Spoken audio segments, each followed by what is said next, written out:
What's up? This is James Patrick, Ableton certified trainer, and after 21 years of teaching electronic music production, this here is maybe the most important single lesson you'll ever learn.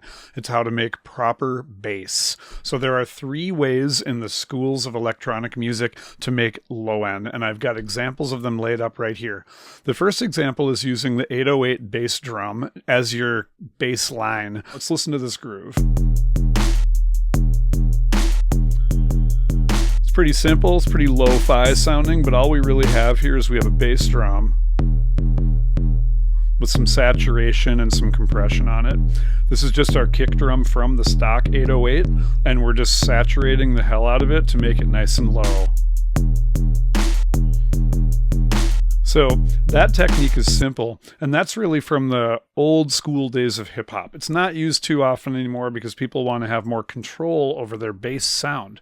So the second technique that's more popular, especially still today in modern hip hop and R&B, is by using a more punchy kick drum as the kick with like less sustain, and then taking that same 808 bass drum and putting it on a separate track with maybe the same processing, but also some side chaining from the punchy kick. Let's listen to that one. So if you listen closely now, not only do I have a punchier, harder hitting kick drum, but I also can chromatically play the bass line. So I'm able to like play melodic bass lines with this now because it's not sitting in a drum machine, and I'm able to control it separately from the kick.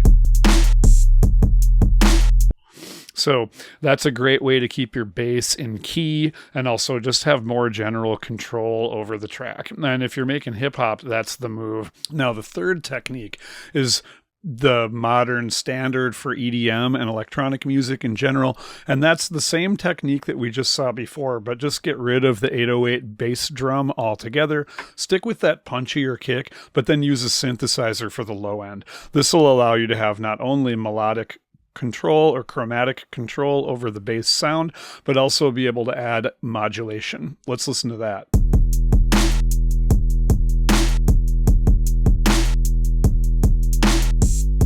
So I got the melodic lines in there, and I can make it pitch envelope. Let's listen to one with even more modulation. So now you can see I can look down in here on my envelopes.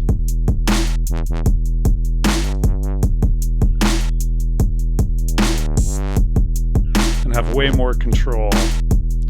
Wiggles, wobbles, etc. Not only that, but having a synthesizer on the bass track allows me to do all sorts of cool stuff like changing the waveform and just get a lot more detailed surgical control over that low end with the synth.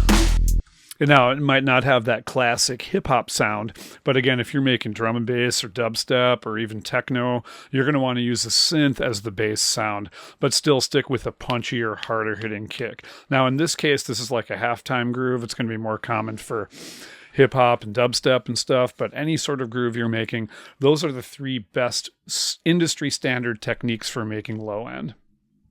So let's go ahead and just build one from scratch really quick so you can see how that works. I'll add a MIDI track with Shift-Command-T. I'll grab my 808 drum kit just straight out of the factory library, just so I'm using the same thing that you have. I'm going to double click to create a clip, and I'm just going to go ahead and punch in a bass drum and then maybe a snare drum on the 2. So for the first technique, we're just going to go to the bass drum. I can open this up and take a look at my bass drum, and I can just go ahead and start saturating it. I love using the saturator for this. I love using Roar for this.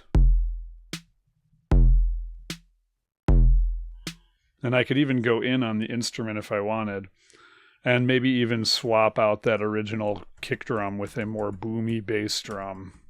808 sub. There we go, just drop that in.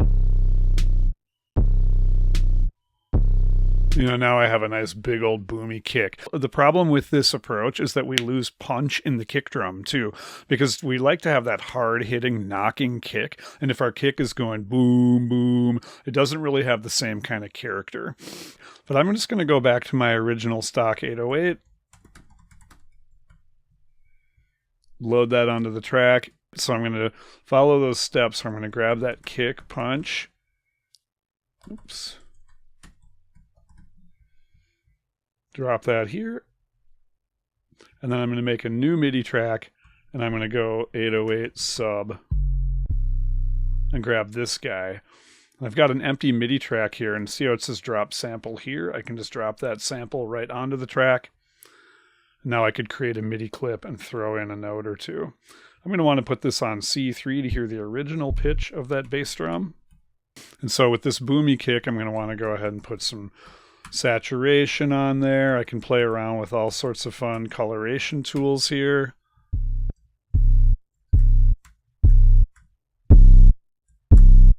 might go ahead and let that sustain even longer, holding shift and using my arrow keys. Now that I have that running, I can grab a compressor, put it on the bass drum, and sidechain it from that kick. Now I'm on track 9, 808, and I'm going to choose the kick drum. Now on my drum beat, I got to boost that thing up too. Really fun thing you can do here is just grab a glue compressor, slow that attack way down, speed up the release, and flatten it a little, and turn on that soft clip. So this is the technique. So now if I wanted to chromatically make melody notes with that, I could clip on this loop, make it a little longer, maybe.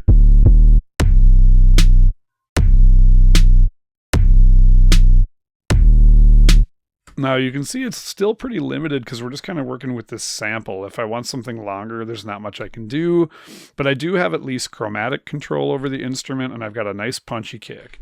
All right, so that'd be like the second technique. So now the third technique is going to be the same as before, but I'm just going to get rid of this sampler altogether.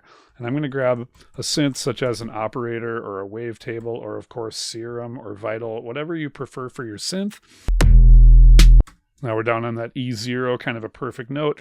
This is just a saturated sine wave, because look what I have now, full control.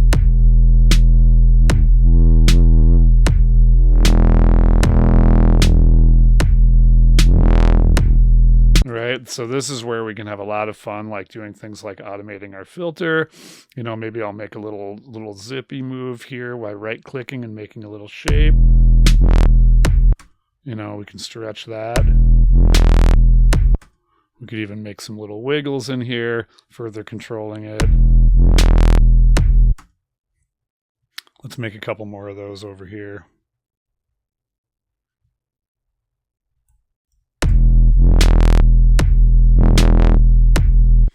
So now we have a lot of capabilities here. Let's go back to our notes. We can chromatically sequence it. I'm going to go down like a half step, saying I was in major.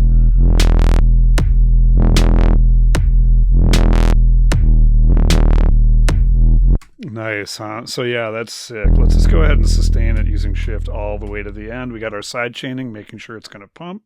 We'll do that with our half step down here as well.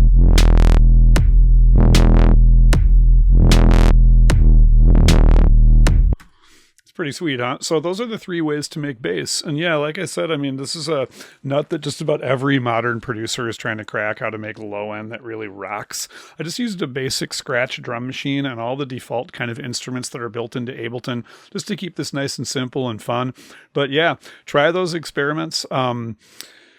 I highly recommend, last little note I'll give you is just like touch your instrument every day. Even if you're not trying to make a song in particular, but you're just exploring sound, this is how you get good at this process. Fall in love with the process of touching the sound and just making the sounds, and just enjoy that creative process free of judgment. That's kind of our whole mantra at Slam Academy. We love to live like kind of in an ego-free creative space where we're able just to play with sound and touch it and just see what kind of cool stuff we can create. if you like that kind of headspace and you also love making music that sounds awesome, of course, hit us up. Again, I'm James Patrick. I've been an Ableton certified trainer since the beginning of time, and I'm happy to work with you. Just go ahead and hit me up anytime, jp@slamacademy.com. Otherwise, hit our website. We got a free sample course available right there. You can click right on the top of our homepage. All right. Happy producing.